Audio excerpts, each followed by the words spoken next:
Some people might say, and I would personally agree, that the world is a little bit mad. And it is good to start carefully. Certainly it might be slightly frivolous to say that we are the lucid ones, while it is the rest of the world that is truly crazy. Indeed, to think such unbalanced thoughts might be a form of insanity after all. But, from a point of great sobriety, could we say that the world is, well, bonkers? And that is the odd bit really. Either I am insane, you are insane for thinking the world is insane as I do, or the rest of the world is the truly mad one. And if we are all bubbles as they say, if it is a mad little world, perhaps if we have not gone bubbles ourselves already, maybe we should start on a journey towards our own version of crazy, because whatever we do, we are already living in utter lunacy. The question then becomes, are there benefits to further insanity? Is there a little bit of a silver lining to be ever so slightly more mad? I am being slightly cheeky, but do not judge me too harshly, at least so early in my rant. Because hidden in this mad outburst lies wisdom of an unsuspected kind. And this bit of reality check has to do with inner alchemy and the hard-won lessons of old sorcerers that discovered very long ago that the world in the end, that oh so real and supposedly hard as rocks and low-lying furniture world out there, well, that world is merely a point of view, a point of cognition. It is likely that you have heard the story of the emperor's new clothes. In that story, none can supposedly see, but all pretend to see the emperor's stylish new gown. The story of the emperor's new clothes is a hilarious tale about an emperor who is obsessed with his wardrobe. Two cunning weavers convince the emperor that they can make him the finest robe, but the catch is that the clothes are only visible to those who are intelligent and competent. The emperor, not wanting to appear foolish, pretends to see the clothes, as do his advisors and the townspeople. In the end, a child blurts out that the emperor is actually naked, and everyone realizes the absurdity of the situation. The story humorously highlights the theme of authenticity and the fear of appearing foolish.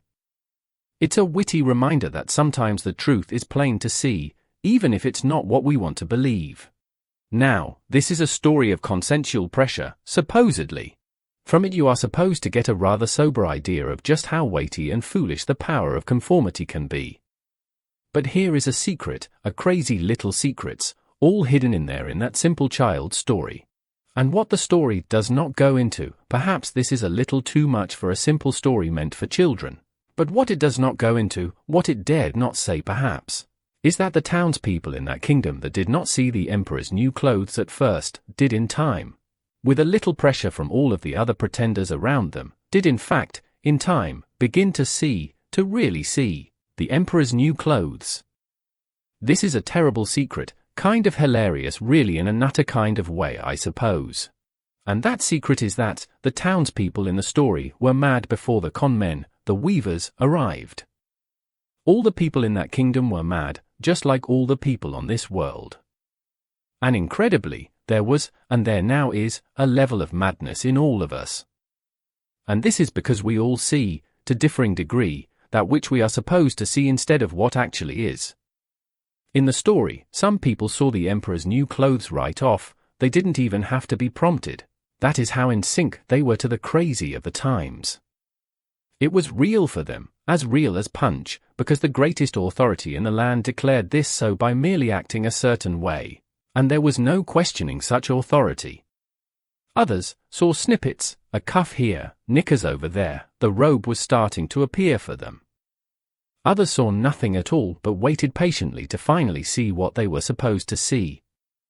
They knew that in time the world would change for them, that they would finally see.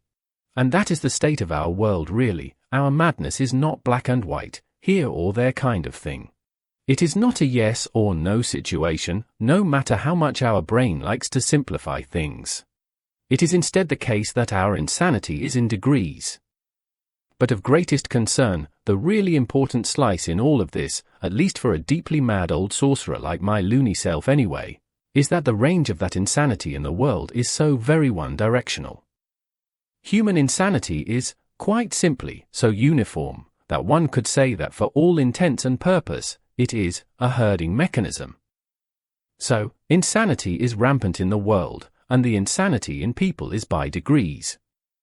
Some see the emperor's new clothes as distinctly as you see your fingers in front of your face. Others see part of it and call themselves silly for not seeing the whole picture. A few see nothing but expect to see it very soon, and hardly any at all even question the madness. But the crazy thing, the interesting thing, the thing that very few talk about ever, even if they notice the rampant insanity of the world, is that human insanity seems to flow in a very specific direction. And in the end, all that one could say is that human insanity seems to be a kind of herding instinct. If the emperor says that he has new clothes that are invisible and only the intelligent can see, then the herd will see. If the emperor says that he can fly every time he has the hiccups, then such an assertion instantly becomes fact. This means that from an individual's point of view, to be a loony of a slightly different kind is most difficult, possibly even dangerous. The world at large practices a kind of homogeneous insanity that is difficult to stand against, or overcome because of the sheer scale of the crazy conformity. But the crazy part, the part that will drive you bonkers thankfully, if you are not loony already, is that since the world is insane in a very conformist kind of way, to be a lunatic of a different variety can have some great benefits if you can manage it safely.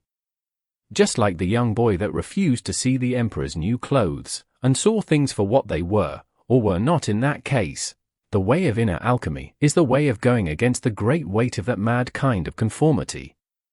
By doing so you can see new things. By being a different kind of lunatic you can relieve some of the great weight of this world, find an odd kind of peace, and see, for the first time perhaps, begin to truly see, a different kind of truth. Let me repeat that in hopefully more understandable gobbledygook. The way of inner alchemy is the way of going slightly more mad, and on certain occasions completely mad indeed. But mad in your own way, a new way as far away as possible from the conformist madness of society. The mass of the world sees the emperor's new clothes to some degree. Some see parts of that new robe that the emperor is wearing, hopefully the knickers at least, but not all of it. Others see it all, perfectly, every bejeweled part of that new robe that the king is wearing. For them it is striking and beautiful and beyond doubt. But whatever the case, whether they do not see and pretend to see, or whether they see it in all its splendor, just like you see the many walls all around you now, the mass of the world is in that sense mad. And, unfortunately, unlike the story, some small child won't save this planet by screaming out the obvious truth. Instead, you must plan your own individual escape. You must plan for your own individual kind of madness. This is the escape of the inner alchemist. Since the world is quite mad to whatever conformist degree, then, in such a crazy and mad world, the only truly sane thing to do is to go mad yourself, but in a non-conformist way. You must go mad in your own unique way, well and far away from the herd mind. You must go mad in a way that turns the robe invisible again, as opposed to visible. You must become so mad indeed, that in time you can turn all the walls and barriers around you ethereal, as opposed to solid and unyielding. Your lunacy must make those walls and that robe so invisible and ethereal, that you can just walk away and past all of the shackles of this place. And I just bet that you are one of those odd little lunatics. I see you out there sometimes with that crazy little glint in your eye. I marvel at the sight of you as you take step after step in this crazy world, the courage of you, the sheer audacity. You out there, who are so much more courageous than you realize, I revel and I marvel at the sheer existence of you. This Christmas, my courageous brethren, give yourself a break, give yourself a little selfish gift. Take a hint from this old devil and, as the greatest band on earth once put it, go ever so slightly mad. Look up to the sky, then look down at the world and say those magical words, "Who cares?" Like the fool on the tarot, stepping off into oblivion with that deer caught in the headlights look on his face. Take a step into indifferent oblivion. Dissociate from the madness of this place and go mad in a different way. Believe me, you won't regret it. Smile at it, relax in the face of it. Let it go, let it do itself. Step outside of it, care nothing for it, for anything, just smile and forget the self that's supposed to care so much about everything. There might be gum stuck on the bottom of your shoe, this sky might be falling, Super intelligent robots might take over the world at any moment, and you just remembered that you forgot to pay off your credit card. Well, say who gives a fig about that? Who gives a blunt about it? Go ever so slightly mad, my courageous and wonderful friend. Give me that gift. For a little bit forget to see the emperor's new clothes. Oh, but do not let them know that you cannot see it, that supposedly wonderful robe, those supposedly protective walls. Act as if you are just as insane, I mean rational and lucid, as everyone else. But deep down inside, deep down in places where they at least for now cannot see just yet. There, in that place that is yours alone, just go on the bonkers.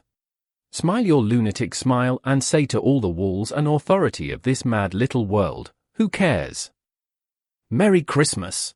And remember, as Bob, your uncle, once said, and I paraphrase, who gives a fig if they can't take a joke?